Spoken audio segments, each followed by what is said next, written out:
This is Grant Page, professional stuntman. Grant is the guy that you get to dodge the cars, run to the edge of the cliff, slide down the cliff on fire, jump into the water and fight the shark.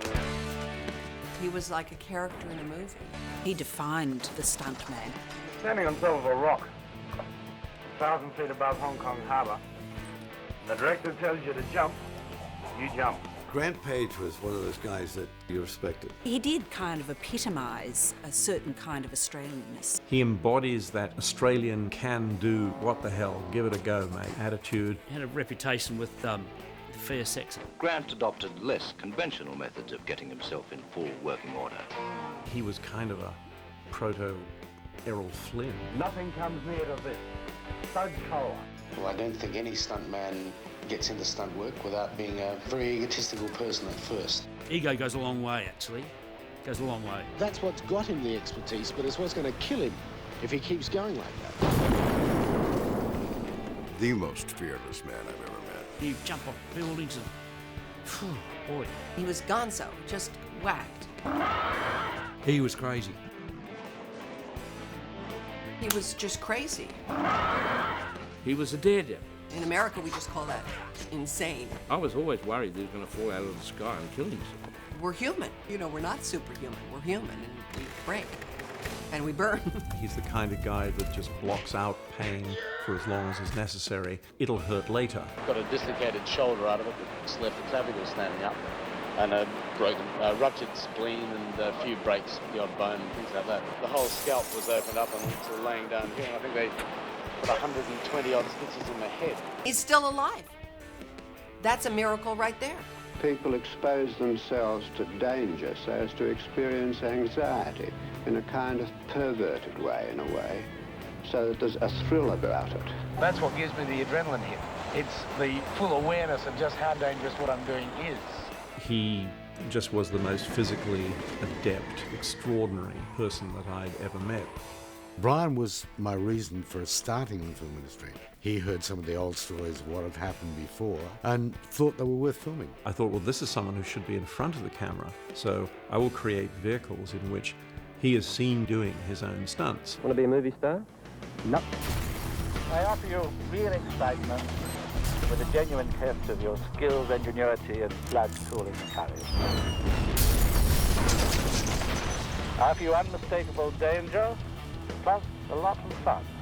Not much I know, but that's all I've got.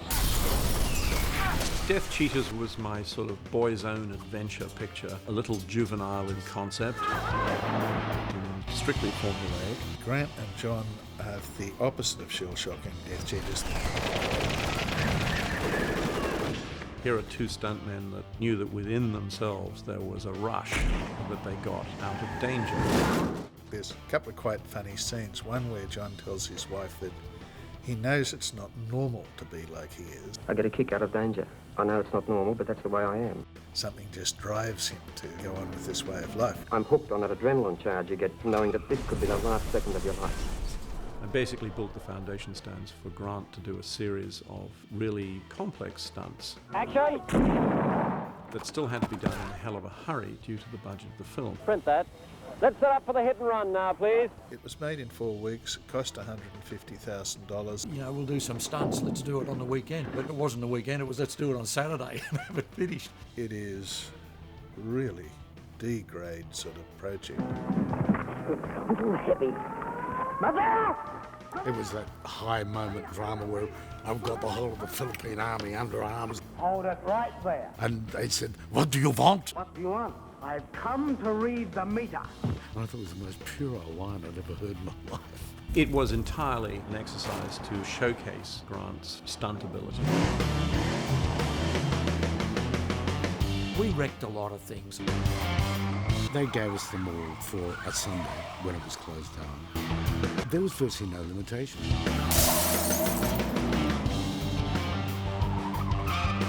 The only thing we did have to buy was the 2 VWs that Buttercup could drive over. If one's got to be honest, I don't think we did the film industry a favour. There goes your claim bonus. I'm not insured. The unnerving element of it was the frequency with which people ended up in hospital. There was a scene masterminded by the ABC special effects guy. The effects guy had all these cannons in the ground. They had to walk through it. These things were all going off. They got blown up. He missed one of his cues and he blew one up right in front of them. A piece of flying shrapnel got in John's eye and almost blinded him. They came out of the end of the shot peppered with bits of stone and dirt and rocks and things. Mike McEwen did a fire stunt where he covered with water gel, set fire to himself. I think he only got first-degree burns, but maybe there were second-degree burns. How are you, mate? Medium rare. It's that sort of thing that kind of worries you shitless about the whole game back then. It's laughs and gasps. That's what a lot of my films have been about. Fancy taking on the two of us. How do you get the two of us? You never did anything. I held your coat. Meat and potato films. They're the staple diet of a movie-going audience. Quiet, everybody. Going for a take. Now, what you're seeing are some unedited sequences from a new movie called Stunt Rock. Scene 24, take one marker. Now completing production in Hollywood. A Dutch distributor had bought Death Cheaters and said, if you ever have a bright idea for another film, come and see us. So I called them and said, I got this idea called Stunt Rock. Famous Australian stuntman meets famous American rock group. Much stunt and much rock takes place. The kids will tear up the seats. What's not to like? A deal was done, which was go to Hollywood immediately, make this in America. We'll give you a Dutch co-star, Monique van der Ven. Holland's sensational film star in her first Hollywood film. Monique was famous for taking the top off. The same character that was prepared to just take a shirt off on a film was the same character who would leap off a tall building. Let's go. And sail down 80, 90 feet. I love him! With absolute glee.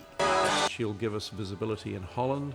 You have Grant Page. You know why they're using this guy? Because he doesn't know when to quit. They're going to get a lot of mileage out of him. She'll give you visibility in Australia. We'll give you a top American band. They'll give you visibility throughout the rest of the world. Looking good. I designed Stunt Rock as a launching pad for Grant's international career. Rather than work on it as a film, it was a whole lot of things that he thought, oh, well, we can get rock and Grant goes to America. And, you know, it all seemed like a good idea at the time. The Dutch company said, find a band by Monday or we shut down the picture. So I went and found a band that you find by Monday. Mike, Paul, Greg, Doug, Curtis, and Richie. Better known to the FBI as the new Discovery rock group, Sorcery. Brian found this group of magicians who also played instruments. Curtis tells me you guys do magic tricks. Sorcery had previously performed once at the Whiskey and been declared illegal by the fire marshal because they fired propane from their fingertips. You like a light? Unfortunately, they did better magic than they did music. When this dynamic combo gets involved with stuntman Grant Page, sparks fly and a blaze of fire, smoke, and sound erupts all over the screen. So it doesn't have, you know, a 3-act structure or a deep and meaningful story in which a character's arc causes him to change his worldview. But is that really what the kids are interested in? I think they're interested in guys setting fire to their pants and blowing shit up. It's music as you've never heard it. Magic as you've never seen it. Danger as you've never imagined it. What do you do this time? A little stunt driving. Car catches fire. I burst into flames. Come through the windscreen, a human fireball. what happened? It burned to a crisp. What do you think? I think they recognized it for what it was, which was a 90-minute trailer. There's music, there's magic and stunts. I'm going to write an article. Let's call it Stunt Rock. It's a love letter to stuntmen and a paean of praise to Grant. Horrible actor, but hell of a nice guy. There's never been anything like it. Stunt Rock.